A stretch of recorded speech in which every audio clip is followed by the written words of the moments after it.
Hello everyone, आपका स्वागत है आपके अपने यूट्यूब चैनल ग्रंथ अकेडमी में। देखिए, आज हम बात करेंगे हिंदी वर्णमाला के पूर्ण विलोकन की। मतलब जो भी हमारी समरी होगी पहले पाठ की, पहला पाठ हमारा क्या माना जाता है? हिंदी की वर्णमाला। जो हिंदी वर्णमाला पाठ है उसके हम समरी पढ़ेंगे। जो पूरे पाठ में जो निष्कर्ष निकल के आता है हम वो पढ़ेंगे। हमें पूरे पाठ की अगर किसी को ज़रूरत नहीं है कि मैं पूरा पाठ नया पढ़ पाऊँ, सारी वीडियोज़ नहीं देख पाऊँ, तो इस अकेले वीडियो को देखकर भी वो पूरा समझ सकता है, सीख सकता है। ठीक है, देखिए, अगर किसी को डीप में पढ़ना है तो वो लिंक में वीडियो डाली हुई है, उसमें जाकर देख ले। ठीक है, और नहीं लिंक में है तो प्लेलिस्ट में जाकर चेक कर ले और सारी वीडियो देख ले। आइए शुरू करते हैं पहले पार्ट की समरी। ठीक है, इससे पहले वीडियो को लाइक कर दीजिए, चैनल को सब्सक्राइब कर दीजिए। आइए शुरू करते हैं। देखिए, जिन वर्णों का उच्चारण बिना किसी अवरोध के बिना किसी दूसरे वर्ण की सहायता से होता है उसे हम क्या कहते हैं? स्वर। ठीक है, पहला क्या है हमारा? जिन वर्णों का उच्चारण बिना किसी अवरोध के तथा बिना किसी दूसरे वर्णों की सहायता से होता है उन्हें हम स्वर कहते हैं। ठीक है, पहला हमारा ये हो गया। दूसरा हमारा है, जिन स्वरों के उच्चारण में कम समय लगता है उन्हें हम ह्रस्व स्वर कहते हैं। इसे हम ह्रस्व स्वर या लघु स्वर भी कहते हैं। ठीक है, इसे हम लघु स्वर कहते हैं, जिन्हें बोलने में हमारे मुंह से कम वायु निकलती है और उन्हें बोलने में कम समय लगता है।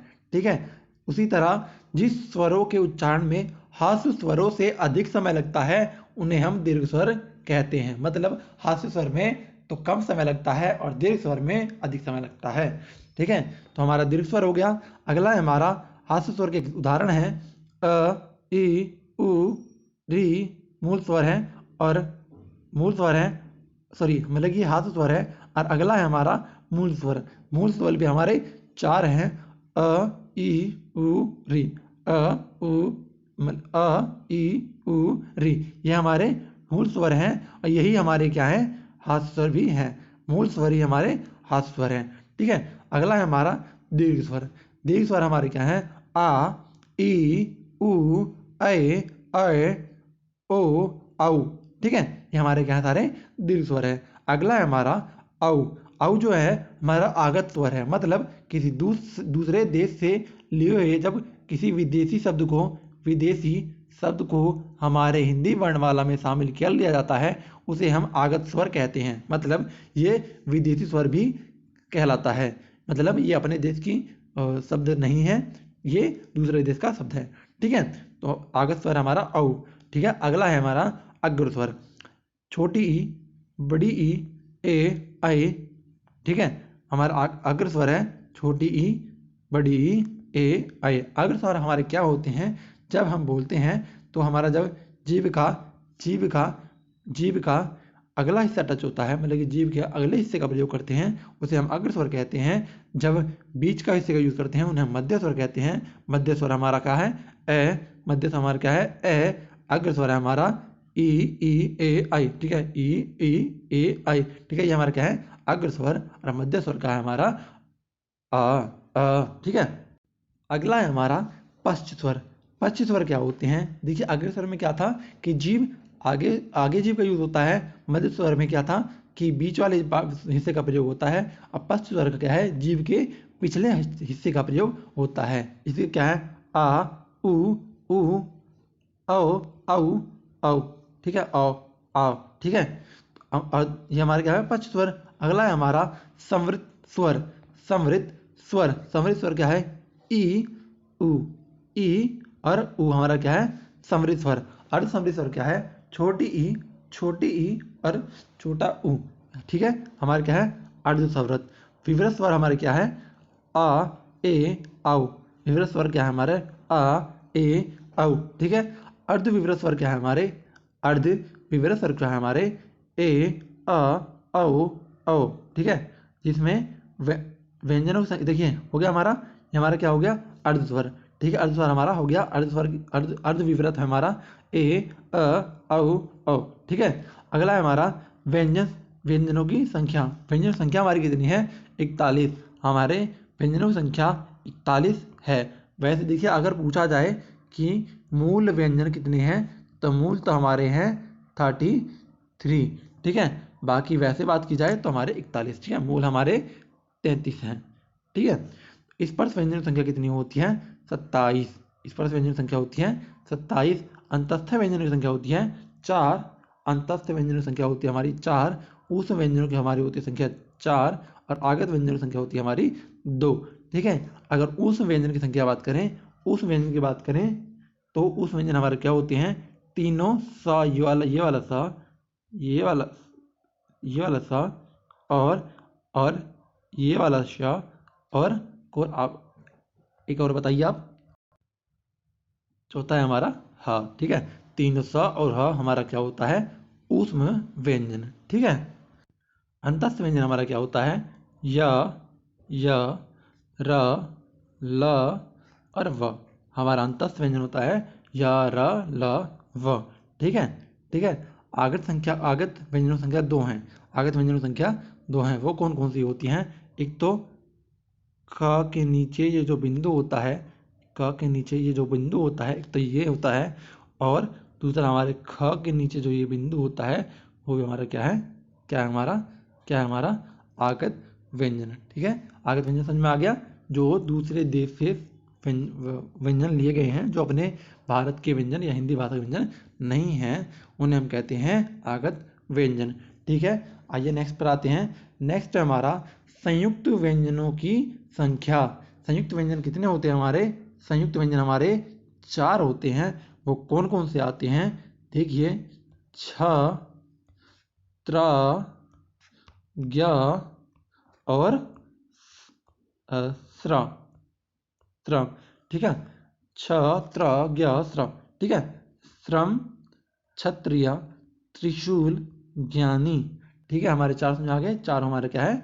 संयुक्त व्यंजन। संयुक्त व्यंजन वे होते हैं जो 2 व्यंजनों से मिलकर बने होते हैं, उन्हें हम संयुक्त व्यंजन कहते हैं। जिसमें एक अर्ध व्यंजन होता है, मतलब एक में हलंत वाला होता है, एक में पूर्ण होता है, एक में स्वर रहित होता है, एक में स्वर सहित होता है। तो संयुक्त व्यंजनों की संख्या कितनी होती है? 4। छ, त्र, ज्ञ, स्र, ठीक है। अगला है हमारा क वर्ग ध्वनियाँ। तो क वर्ग में हमारे कौन कौन से थे? क, ख, ग, घ, ड़, ठीक है।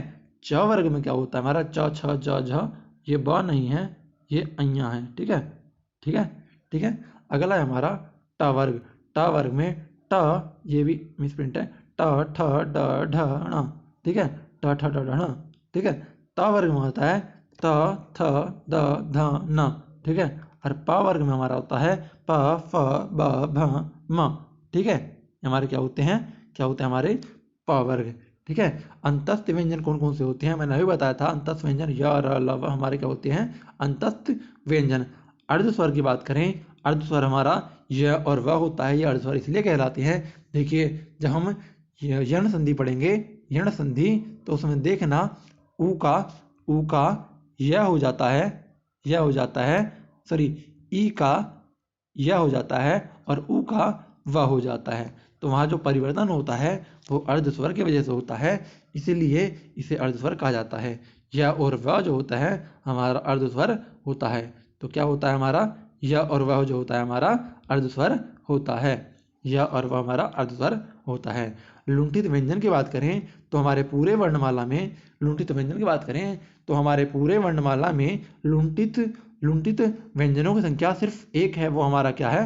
र, रथ। र जो होता है हमारा लुंठित व्यंजन है। पूरे वर्णमाला में सिर्फ एक ही लुंठित व्यंजन है, ठीक है। अगले की बात करें, पार्श्व व्यंजन। पार्श्व व्यंजन, ठीक है। पार्श्व व्यंजन क्या है हमारा? ल।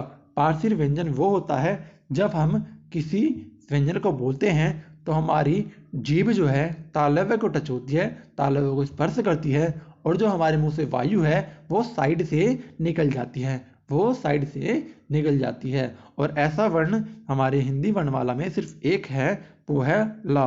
तो पार्श्व व्यंजन जो है ला है, ठीक है। ये नेक्स्ट आते हैं। नेक्स्ट हमारा ऊष्म संघर्षी व्यंजन। ऊष्म संघर्षी व्यंजन मैंने अभी थोड़ी देर पहले बताया था प्रीवियस स्लाइड में कि कि ऊष्म संघर्ष हमारे कौन कौन से होते हैं? ऊष्म संघर्ष हमारी 4 होते हैं, स श श ह। ठीक है, स श स ह। ठीक है, हमारे 4 होते हैं। ठीक है, ऊष्म संघर्ष हमारे 4 होते हैं। अगला है हमारा उच्छिप्त व्यंजन। अगला है हमारा उच्छिप्त व्यंजन। उच्छिप्त व्यंजन कौन कौन से होते हैं? उच्छिप्त व्यंजन ये होते हैं ड, अड़, ढ। ठीक है, 2 हमारे उच्छिप्त व्यंजन होते हैं। अगला है हमारा अघोष अघोष व्यंजन। अघोष व्यंजन तो इसमें कह रहा है प्रत्येक वर्ग के पहले दूसरे, ठीक है, पहले और दूसरा वर्ण।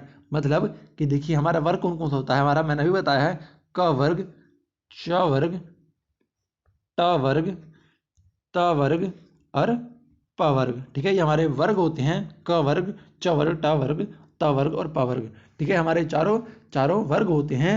इसमें से इसमें जो होता है पहला वर्ण, पहला मतलब क, च, ट, त और प। पहला और दूसरा ख, छ, ठ, त, थ, प, फ। ठीक है, ये जो हमारे होते हैं पहला और दूसरा वर्ण जो होता है वो हमारा क्या होता है? अघोष व्यंजन। और साथ ही फ, ये हमारा दूसरा वर्ड है फ, और तीनों श फ और तीनों श जो होते हैं हमारे क्या होते? तीनों श जो होते हैं हमारे क्या होते हैं? क्या होते हैं हमारे? अघोष व्यंजन।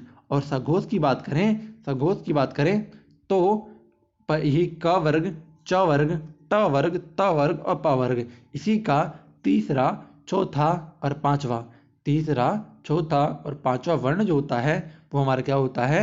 सघोष व्यंजन। और साथ ही ड़, ढ, ज, नहीं ज पढ़ते थे, ज, य, र, ल, व, ह। ठीक है, ये सारे जो हमारे क्या है? सघोष व्यंजन। ये जो हमारे सघोष व्यंजन, ये जो हमारी इतनी भी है सघोष व्यंजन है। तो क्या हुआ? तीसरा, चौथा और पांचवा होते हमारे सघोष व्यंजन। और साथ ही ड़, ढ, य, ल, र, व और ह। ठीक है, सघोष माने जिसे बोलते समय हमारे गर्दन में, कंठ में कंपन उत्पन्न होती है, स्वर तंत्रिका में कंपन उत्पन्न होती है, उन्हें हम सघोष व्यंजन कहते हैं। और अघोष व्यंजन वो कहते हैं जिनमें कंपन नहीं होती। ठीक है, तो हमारा सघोष और अघोष क्लियर है। अगला आता है हमारा अल्प प्राण। अल्प प्राण वे होते हैं, अल्प प्राण व्यंजन वे व्यंजन होते हैं जिनके उच्चारण में हमारे मुख से कम वायु निकलती है। उन्हें हम अल्प प्राण व्यंजन कहते हैं। पहला, तीसरा और पांचवा मतलब बता देना क वर्ग, च वर्ग, ट वर्ग, त वर्ग, प वर्ग, उन सभी के पहला, तीसरा और पांचवा वर्ण, पहले, तीसरे और पांचवें वर्ण जो होते हैं वो हमारे अल्पप्राण कहलाते हैं। और दूसरा और चौथा हमारे क्या कहलाते हैं? महाप्राण। दूसरा और चौथा हमारा क्या कहलाता है? महाप्राण। ठीक है, दूसरा और चौथा महाप्राण। ठीक है, महाप्राण। और जो अंतस्थ व्यंजन आते हैं हमारे, अंतस्थ व्यंजन य, र, ल, व, अंतस्थ व्यंजन जो है हमारे अल्पप्राण में आते हैं। अंतस्थ व्यंजन हमारे अल्पप्राण में आते हैं। और महाप्राण जो है हमारे, महाप्राण में हमारे उस व्यंजन हमारे महाप्राण में आते हैं। ठीक है, समझ में आ गया? अल्पप्राण और महाप्राण क्या होते हैं? जिनका उच्चारण में हमारे मुख से कम हवा निकलती है उन्हें कहते हैं हम अल्पप्राण, और जिनके उच्चारण में हमारे मुख से ज़्यादा हवा निकलती है उन्हें कहते हैं हम महाप्राण। ठीक है, आशा करता हूँ सबको समझ में आ रहा होगा। तो इसी बात पे वीडियो को लाइक कर दीजिए। ठीक है, आइए आगे बढ़ते हैं। देखिए नासिकीय व्यंजन क्या होते हैं? जिन्हें बोलने में हम नाक से भी वायु निकालते हैं। मतलब जिन्हें बोलने में हमारे मुख की भी कुछ ना कुछ भागिता होती है, हम भाग लेता है। ठीक है, तो उन्हें हम कहते हैं नासिकीय व्यंजन। उसमें देखिए सारे जो हमारे ये अणा यहाँ है। ठीक है, मतलब च वर्ग का अंतिम अक्षर जो है, पंचमाक्षर है, उसे हम नासिक व्यंजन कहते हैं। मतलब हर वर्ग का पंचमाक्षर जो है, हर वर्ग मतलब वर्ग मैंने अभी बताया है कि क वर्ग, च वर्ग, ठीक है, च वर्ग, ट वर्ग, त वर्ग और प वर्ग, इन जो हैं इन सभी के जो पंचमाक्षर है मतलब पांचवा अक्षर जो है उन्हें हम क्या कहते हैं? नासिकीय व्यंजन कहते हैं। ठीक है, ड जो है हमारा क वर्ग का है, यहाँ जो है हमारा च वर्ग का है, अणा जो है हमारा ट वर्ग का है, न जो है हमारा त वर्ग का है, म जो हमारा प वर्ग का है। ठीक है, समझ में आ गया ना कौन कौन से वर्ग हैं। ठीक है, देखिए अगला है हमारा कंठ व्यंजन। कंठ व्यंजन, कंठ व्यंजन क्या होते हैं, जिन्हें बोलने में हमारे मतलब जिन्हें बोलने में हमारे कंठ से आवाज मतलब निकलती है, मतलब कि जिन्हें बोलने में हमारा कंठ का प्रयोग किया जाता है, उन्हें हम कंठ व्यंजन कहते हैं। मतलब क ख बोल कर देखिए, तो जीभ का जो पिछला हिस्सा है हमारे कंठ में स्पर्श होगा, उन्हें हम कंठ व्यंजन कहते हैं। खुद बोल कर देखिए, क ख ग घ ण, ये सब जो होता है हमारे गले से निकलते हैं, कंठ से निकलती है, इसलिए हम इसे बोलते हैं कंठ व्यंजन। अगला आता है हमारा तालव्य व्यंजन। देखिए तालव्य व्यंजन वे होते हैं जिन्हें बोलने में हमारा जीभ जो है तालु में टच होता है। ठीक है, तालु में टच होता है। देखिए अभी मैं आपको दो चीज बताऊंगा, कंठ और तालव्य और मूर्धन्य क्या होते हैं। देखिए तालव्य मूर्धन्य क्या होता है, देखिए जब हम गर्म दूध या गर्म चाय पीते हैं तो हमारा मुंह जल जाता है ना, मुंह जल जाता है। मुंह कौन सा हिस्सा जलता है, जीभ का जो ऊपरी हिस्सा है, जो छत वाला हिस्सा है वो हमारा जलता है। जो ऊपरी हिस्सा जो जलता है उसे हम क्या बोलते हैं, जीभ का जो छत का हिस्सा होता है हम उसे बोलते हैं मूर्धन्य। मूर्धन्य बोलते हैं, जब मूर्धा बोलते हैं, जीभ का जो छत वाला हिस्सा है उसे हम मूर्धा बोलते हैं। और दांत और मूर्धा, दांत और मूर्धा के बीच का जो हिस्सा होता है, दांत और मुंह, दांत और मूर्धा के बीच का जो हिस्सा होता है उसे हम बोलते हैं तालु, तालव्य या तालु। ठीक है, तालव्य या तालु। ठीक है, तो तालव्य व्यंजन वे होते हैं जिन्हें बोलने में हमारी जीभ जो है तालु में टच होता है, उसे हम तालव्य व्यंजन कहते हैं। च, छ, ज, झ, ञ, श और ह, श और य, श और य, ये जो हमारे सारे हैं तालव्य व्यंजन हैं। ठीक है, मूर्धन्य व्यंजन कौन से हैं, मूर्धन्य व्यंजन वे हैं जिन्हें बोलने हमारे जीभ मूर्धा में टच होता है। और मूर्धन्य व्यंजन कौन कौन से हैं, ट, ठ, ड, ढ, ण। ठीक है, और श। ठीक है, ये हमारे क्या है, मूर्धन्य व्यंजन है। ठीक है, अगला है हमारा दंत्य व्यंजन, मतलब जिन्हें बोलने में हमारा जीभ दांत में टच होता है उसे हम दंत्य व्यंजन कहते हैं। ठीक है, तो इसमें हमारा है त, थ, द, ध, न। ठीक है, ये हमारे क्या है, दंत्य व्यंजन। ओष्ठ व्यंजन क्या होते हैं, देखिए ओष्ठ व्यंजन क्या होते हैं, जिन्हें बोलने में हमारे ओठ, होठ जो है, लिप्स जो हैं आपस में टच होते हैं। देखिए कैसे, प, फ, ब, भ, म, इन्हें बोलने में है जो हमारा जो होठ है, ओष्ठ है, लिप्स हैं, वो आपस में टच हो रहे हैं, तो इन्हें हम क्या बोलेंगे, ओष्ठ व्यंजन। ठीक है, वृस्य व्यंजन हमारे अगला है हमारा वृस्य व्यंजन। वृस्य हमारे व्यंजन हमारे तीन होते हैं, स, र, ल। ठीक है, वृस्य व्यंजन हमारे तीन होते हैं, स, र, ल। ठीक है, अगला है हमारा दंतोष्ठ व्यंजन। दंतोष्ठ व्यंजन, दंतोष्ठ व्यंजन क्या होते हैं, जिन्हें बोलने में दांत और ओष्ठ दोनों की भागीदारी हो, उन्हें हम क्या कहते हैं, दंतोष्ठ व्यंजन। जैसे व। ठीक है, हमारा वो जो होठ भी है वो भी हिलता है, और साथ ही ओष्ठ भी, मतलब कि ओष्ठ भी हिलता है और दांत भी टच, दांत पे जीभ टच होता है। ठीक है, तो हमारा क्या हो जाए व। ठीक है, तो हमारा क्या हो गया, व दंतोष्ठ व्यंजन है। ठीक है, अगला है हमारा स्वर तंत्रीय व्यंजन। स्वर तंत्रीय व्यंजन मतलब जिन्हें बोलने में, मतलब जिनका बोलना हमारे स्वतः ही स्वर तंत्र से होता है, जो स्वर तंत्र से अपने आप निकलता है, उन्हें हम क्या बोलते हैं, स्वर तंत्रीय व्यंजन। जिनका उच्चारण स्वर तंत्र से होता है उन्हें हम बोलते हैं स्वर तंत्रीय व्यंजन, और वो सिर्फ हमारा क्या है जो हमारा स्वर तंत्रीय व्यंजन है। ठीक है, ठीक है, देखिए ये दो प्रश्न जो हैं, ये दो प्रश्न जो हैं वो हमने विराम चिन्ह से लिए हुए हैं, विराम चिन्ह से, जिसके बारे में आपको बताना है।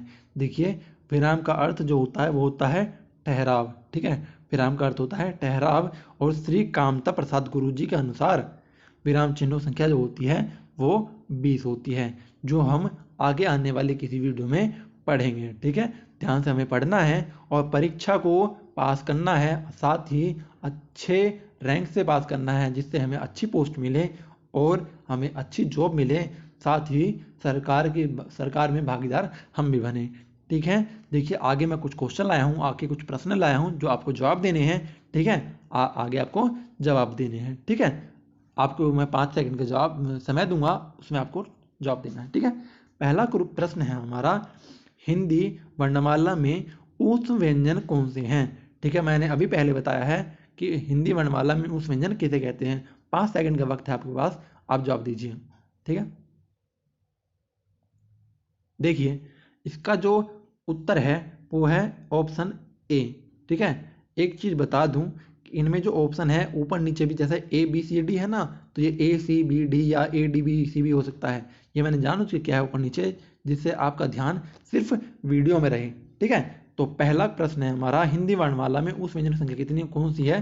तो 300 और ह जो होती है हमारे उस व्यंजन होते हैं। ठीक है, पहला हो गया हमारा। अगला क्वेश्चन है हमारा, हिंदी के जिन वर्णों का उच्चारण करते समय केवल श्वास का प्रयोग किया जाए उन वर्णों को कहते हैं, केवल श्वास का प्रयोग किया जाए उन्हें हम क्या कहते हैं? जवाब दीजिए। देखिए, इसका आंसर है, इसका उत्तर है अघोष। अघोष में मतलब श्वास का प्रयोग होता है, मतलब हमारी स्वर तंत्रिका जो होती है उसमें कोई कंपन नहीं होता, तो जिनमें सिर्फ श्वास का प्रयोग होता है उन्हें हम अघोष कहते हैं। ठीक है, अगला प्रश्न है हमारा, य र ल व ये कौन से व्यंजन हैं? य र ल व ये कौन से व्यंजन हैं? जवाब दीजिए। देखिए, य र ल व जो है हमारे कौन से व्यंजन है? वो है अंतस्थ व्यंजन। ठीक है, य र ल व अंतस्थ व्यंजन है। ठीक है, अगला प्रश्न है हमारा, निम्नलिखित में से ओष्ठ ध्वनि नहीं है जो होठ या लिप्स से टच नहीं होते। तो च भ भ प म, इसमें से कौन सा नहीं है? तो च नहीं है, भ भी है, प भी है, म भी है। ठीक है, ये तो ओष्ठ्य व्यंजन हमारे, प वर्ग जो होता है हमारा ओष्ठ्य व्यंजन होता है। प प फ ब भ म। ठीक है, हमारे क्या होते हैं? ओष्ठ्य व्यंजन। और च वर्ग क्या होता है हमारा? क्या होता है? आप इसका जवाब कमेंट में दीजिए कि च वर्ग हमारा कौन सा होता है। ठीक है, बताइए च वर्ग हमारा कौन सा होता है। अगला प्रश्न है हमारा, हिंदी की तालव्य ध्वनि कौन सी है? हिंदी की तालव्य ध्वनि कौन सी है? आप जवाब दीजिए, हिंदी की तालव्य ध्वनि कौन सी है? ठीक है, देखिए, हिंदी में जो हमारी तालव्य ध्वनि है च छ ज झ, मतलब ए ऑप्शन हमारा ठीक है। च छ ज झ हमारा तालव्य ध्वनि है। ठीक है, अगला प्रश्न है हमारा, कौन सी ध्वनि अल्प प्राण है? कौन सी ध्वनि हमारी अल्प प्राण है? इसका जवाब है डी, त। त जो है हमारा अल्प प्राण है, मतलब इसे बोलते समय हमारे मुख से कम वायु निकलती है। ठीक है, अगला प्रश्न है हमारा, हिंदी की स्पर्श घोष महाप्राण दंत्य व्यंजन ध्वनि है, मतलब वो कौन सा व्यंजन है जिसमें जिसमें वो स्पर्शी भी है, घोष भी है, महाप्राण भी है, दंत्य भी है। ठीक है, सबका जो आंसर है वो एक ही है, बताइए कौन सी है? आपका जवाब है थ। इसका जवाब है थ। ठीक है, थ। देखिए, मैंने कहा था ना, मैं ए सी बी डी कुछ भी ऑप्शन कर सकता हूँ, ऊपर नीचे कर सकता हूँ, तो आपका ध्यान यही रहना चाहिए। इसका ऑप्शन है सी। ठीक है, अगला प्रश्न है हमारा, हिंदी की स्पर्श घोष महाप्राण ओष्ठ्य व्यंजन कौन सा है? बताइए, हिंदी की स्पर्श घोष महाप्राण ओष्ठ्य कौन सी है? ठीक है, बताइए। देखिए, इसका जो आंसर है वो है ए ऑप्शन भ। भ जो हमारा स्पर्श भी है, घोष भी है, प्राण भी है और ओष्ठ्य भी है। ठीक है, अगला प्रश्न है हमारा, निम्नलिखित में से कौन सा स्वर समृद्ध है? बताइए, ये भी बताया हुआ है कौन सा स्वर समृद्ध है, बताइए। तो हमारा इसमें ऑप्शन सी है ई। ई जो है हमारा समृद्ध स्वर है। ठीक है, अगला प्रश्न है हमारा, अगला और अंतिम प्रश्न है हमारा, हिंदी की मूर्धन्य ध्वनि है। हिंदी की मूर्धन्य ध्वनि है, मतलब जिन्हें बोलने में हमारा जीभ जो है मूर्धा में टच होता है, स्पर्श होता है, उन्हें हम मूर्धन्य ध्वनि कहते हैं। बताइए कौन सा है इसमें से?